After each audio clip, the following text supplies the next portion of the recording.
गुरु शिष्याच्या अनेक जोड्या झालेल्या, त्यामध्ये प्रामुख्याने 3 जोड्या मी नेहमी सांगत असतो. पहिली जोडी मच्छिंद्रनाथ आणि गोरक्षनाथाची, दुसरी जोडी माझ्या ज्ञानेश्वर महाराजाची आणि निवृत्तीनाथाची, तिसरी जोडी माझ्या जगद्गुरु तुकोबरायची आणि निळोबरायची. पहिली जोडी मच्छिंद्रनाथाची आणि गोरक्षनाथाची. किती प्रेम गुरुवर असावं याचं मूर्तिमंत उदाहरण म्हणजे या 3 जोड्या. मी नेहमी सांगत असतो, गुरुचं आणि शिष्याचं नातं सांगत असताना, गुरु आणि शिष्याचं प्रेम सांगत असताना कबीर बाबा कसं सांगतात, काय गोड वर्णने ऐका. गुरु तो ऐसा चाहिए जो शिष्य को कुछ ना मांगे, लेकिन शिष्य तो ऐसा चाहिए जो गुरु को सब कुछ दे डाले. गुरु त्याला म्हणा की जो शिष्याच्या संपत्तीवर डोळा ठेवत नाही, आणि शिष्य त्याला असं समजा की तो आपलं सर्वस्व गुरुच्या चरणी विलीन करतो. लक्ष देऊन ऐका, 2022 मध्ये असे गुरु शिष्य पाहायलाच भेटत नाही. गुरु तर एवढे आडेल झालेले, शिष्य भेटला की त्याला काय पाहायचंच करतात महाराज. आणि मग शिष्य तर त्याच्या पुढचा असतो. हा कधी मरण याचा कधी गादीचा मालक मिळेल शिष्य वाट पाहतो. तुकोबराय काय गोड वर्णन करतात. जो गुरु आपल्या शिष्याच्या संपत्तीवर डोळा ठेवतो आणि जो शिष्य आपल्या गुरुच्या मरणाची वाट पाहतो, काय गोड प्रमाणे. तुका म्हणे ऐसे गुरु शिष्य पना, विठोबाची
शिष्याच्या संपत्तीवर डोळा ठेवतो आणि जो शिष्य आपल्या गुरुच्या मरणाची वाट पाहतो. मी माझ्या पांडुरंगाची शपथ घेऊन सांगतो, विठोबाची आन नरका जाती.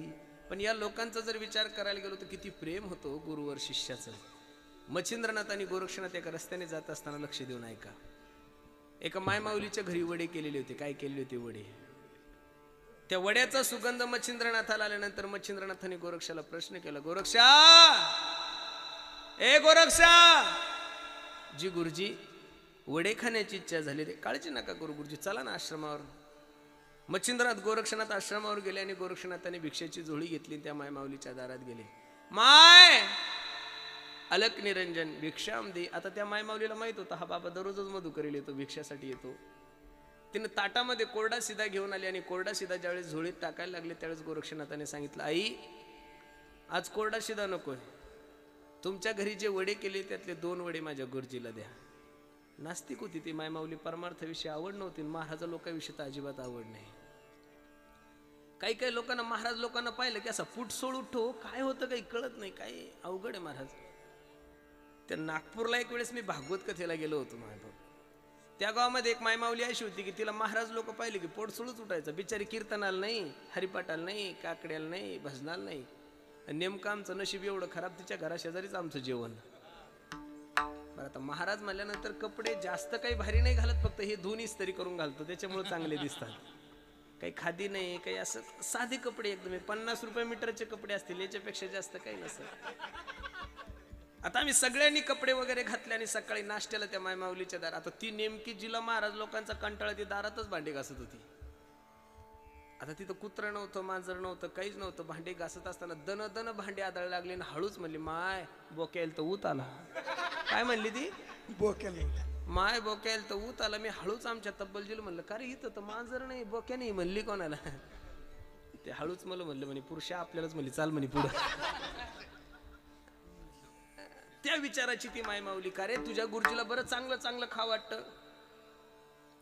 गोरक्षनाथाने हात जोडले, माय आतापर्यंत माझ्या गुरुजीने मला कधीच काही मागितलं नाही ग. पहिल्यांदा 2 वडे मागितलेले, आणि ते जर 2 वडे मी माझ्या गुरुजीला नाही देऊ शकलो, माझ्या शिष्यत्वाच्या नात्याला कलंक लागेल ग. माय दे ना 2 वडे. आपल्या गुरुविषयी असणारी अंतःकरणामधलं प्रेम, तळमळ भावना पाहिल्यानंतर त्या नास्तिक बाईने सांगितलं, किती प्रेम करतोस रे गुरुजीवर? गोरक्षनाथांच्या मुखातून शब्द निघून गेला, माय मी माझ्या गुरुजीसाठी प्राण द्यायला तयार आहे. हे वाक्य ऐकल्यानंतर त्या मायमाऊलीने सांगितलं, एवढं जर तुझ्या गुरुजीवर प्रेम करत असेल तर एक डोळा काढून देतावास तुला वडे देत, तशी वडे देणारच नाही. क्षणाचाही न विचार करता डोळा काढला, मायमाऊलीच्या हातात त्याला वडे घेऊन आश्रमात आले. एक हात डोळ्याला आहे आणि दुसऱ्या हातात वडे. मच्छिंद्रनाथासमोर वडे ठेवले. मच्छिंद्रनाथ वडे खात असताना मच्छिंद्रनाथाने डोळ्याचा हात पाहिल्यानंतर गोरक्षाला प्रश्न केला, ए गोरक्षा, ए दादा, काय झालं डोळ्याला? काही नाही गुरुजी, रस्त्याने येत असताना काठी लागली त्याच्यामुळे थोडं वेदना होत आहेत. परत विचारलं, ए गोरक्षा काय झालं सांग ना. गुरुजी काही नाही, रस्त्याने येत असताना काठी लागली त्याच्यामुळे वेदना होत आहेत. रागवले गुरुजी, खरं सांग काय झालं तर? डोळ्याचा हात काढला तर डोळाच नव्हता. मच्छिंद्रनाथाने वडे खाणं थांबवलं. हे वेड्या काय झालं डोळ्याला? काही नाही गुरुजी, मी ज्या मायमाऊलीकडे वडे आणण्यासाठी गेलो होतो तिने मला प्रश्न केला, किती प्रेम करतोस गुरुजीवर? मी सांगितलं मी माझ्या गुरुजीसाठी प्राण देण्यासाठी तयार आहे. गुरुजी तिने मला डोळा काढून मागितला, मी डोळा काढून दिला. हो ढसा ढसा रडायला लागले. मच्छिंद्रनाथ, वेडा पागल झालास तू, 2 वड्यासाठी डोळा काढून दिलास? गोरक्षनाथांच्या डोळ्याला धारा लागल्या आणि गोरक्षनाथ आपल्या गुरुजीला सांगतात, गुरुजी तिनं फक्त 2 वड्यासाठी मला एकच डोळा काढून मागितला होता. तिनं जर 2 वड्यासाठी माझी मान कापून मागितली असती तरी मी गुरुजी तुमच्यासाठी दिली असती. एवढं प्रेम आहे. दृष्टांत संपलं. बरेचसे दृष्टांत जीवनामध्ये कधीच नुसते ऐकायचे, अजिबात ते प्रॅक्टिकली करून पाहायचं नाही. ते मच्छिंद्रनाथ होते. कलियुगामध्ये कोणत्याच बाबाकडे एवढी ताकद राहिलेली नाहीये. विठाला विठाला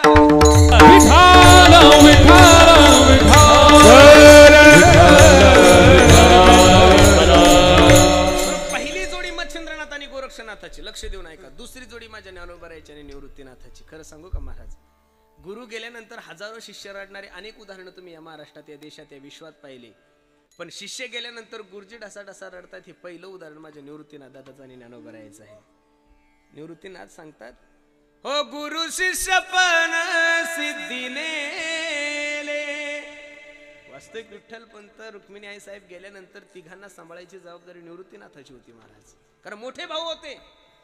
पण निवृत्तीनाथाला सुद्धा आणि सोपान काकाला सुद्धा आणि मुक्ताबाईला आई सारखं सांभाळण्याचं काम जर कोणी केलं असेल तर माझ्या ज्ञानोबरायांनी केलेलं आहे महाराज. होते लहान भाऊ पण गुरु शिष्य पण अमर्यादा कैदी नाही केली रे, अमर्यादा कधी नाही केली रे, गुरु शिष्य पण गुरु शिष्य पण गुरु शिष्य पण शिष्य पण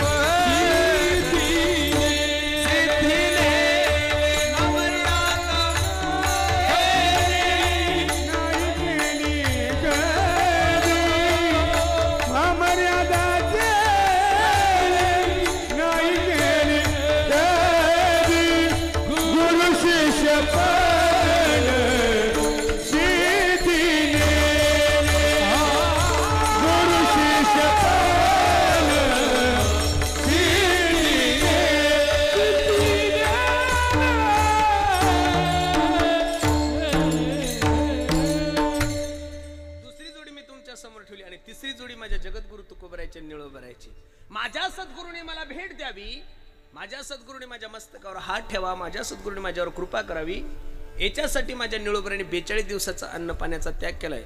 तुकाराम तुकाराम तुकाराम तुकाराम. तुकाराम तुकाराम तुकाराम तुकाराम. तुकोबरायता आलेच नाही, पण पांडुरंग परमात्मा करतो अन्यथा करतो जगाचा मालक पांडुरंग परमात्मा विटेवून उतरला निळोबरायच्या दारात. ओ निळोबराया, ओ निळोबराया, 42 दिवस झाले अन्न पाण्याचा त्याग केला, काही बरं वाईट झालं तर लोक काय म्हणतील. निळोबराने डोळे उघडले आणि सांगितलं, येथे तुझं लागी बोलाविले कोणी प्रार्थिल्या वाचून आला शिका. महाराज खरं सांगू का, काही ठिकाणी आमंत्रण असल्याशिवाय जात जाऊ नये. सभापती, काही ठिकाणी आमंत्रण असल्याशिवाय जात जाऊ, काही ठिकाणी आमंत्रण असलं तरी जाऊ नये, आणि काही ठिकाणी आमंत्रणाची वाट पाहू नये. तुका म्हणे जवळ न पाहिजे. काही ठिकाणी आमंत्रणाची वाट पाहूच नका. काही ठिकाणी बोलवलं तरच जा, काही ठिकाणी आमंत्रण असलं तरी जाऊ नका. कोणी तुम्हाला फुकट दाब्यावर घेऊन जात असेल जायचं नाही. कोणी तुम्हाला फुकट पाजत असेल तरी प्यायची नाही. अनेक ठिकाण असेल तिथं आमंत्रण पाहिजेत ना. कोणाचं लग्न असेल, कोणाच्या मुलीचा साखरपुडा असेल, कुंकू वगैरे असेल, कोणाचा बर्थडे असेल, तुम्हाला फोन असेल, SMS असेल, तुम्हाला यावंच लागतं. बरं दादा जा.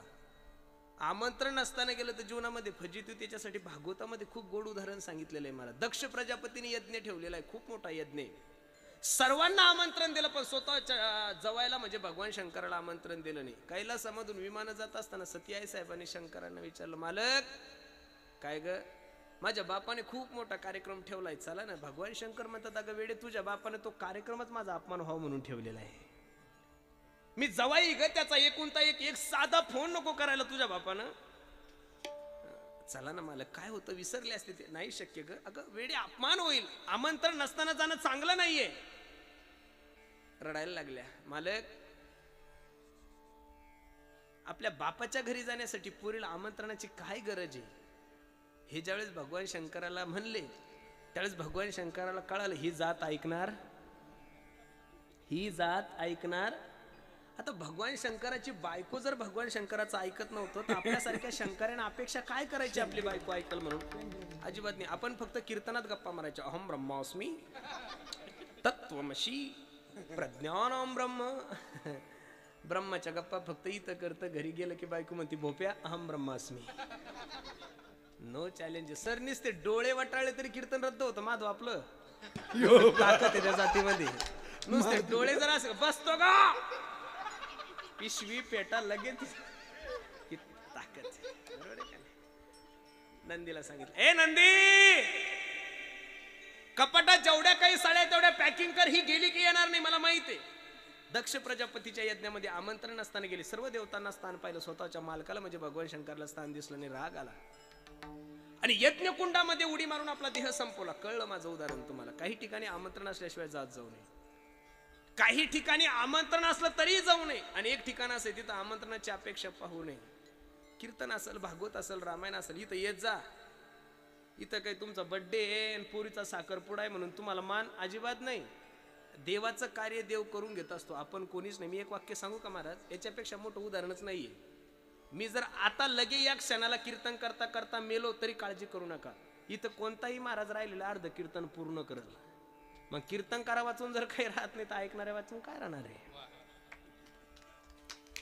या इथं या, याचं कारण असं आहे, मी नेहमी नारदाच्या गादीवरून सांगतो आणि छातीला हात लावून सांगतो, महाराज या विश्वाच्या पाठीवर एकच व्यासपीठ असायची म्हणजे ही नारदाची गादी. इथं चुकून सुद्धा कधीच समाजाची दिशाभूल केल्या जात नाही, म्हणून लोक एवढ्या प्रेमाने कीर्तन ऐकतात. अरे 22 वर्षाचा कीर्तनकार असो, 35 वर्षाचा कीर्तनकार असो, तरी 70 वर्षाचा म्हातारा त्याचं दर्शन घेतोय. 70 वर्षाची माय माऊली त्याचं दर्शन घेते. याचं कारण तो महाराज आहे म्हणून नाही, तो कीर्तनकार आहे म्हणून नाहीये, तो इथं आलाय ज्ञानोबराय तुकोबरायचे विचार सांगतोय म्हणून लोक तुमचं दर्शन घेतात. नाही तर कोण कोणाचं काय दर्शन घेणार आहे. इथं बापाला बाप म्हणत नाही पोरण, तुमचे काय दर्शन घेतील. आपण ज्ञानोबराय तुकोबरायचे सेवक आहोत, त्यांची उष्टावळी आम्ही सांगायला आलोय म्हणून लोक आपल्यावर प्रेम करतात महाराज. म्हणून खरं सांगू का, तुका म्हणे जवळी न पाचारिता जावे, संत चरण भावे इथं या महाराज. इथं आल्यानंतर फायदा काय महाराज सांगतात, कीर्तन चांग, कीर्तन चांग,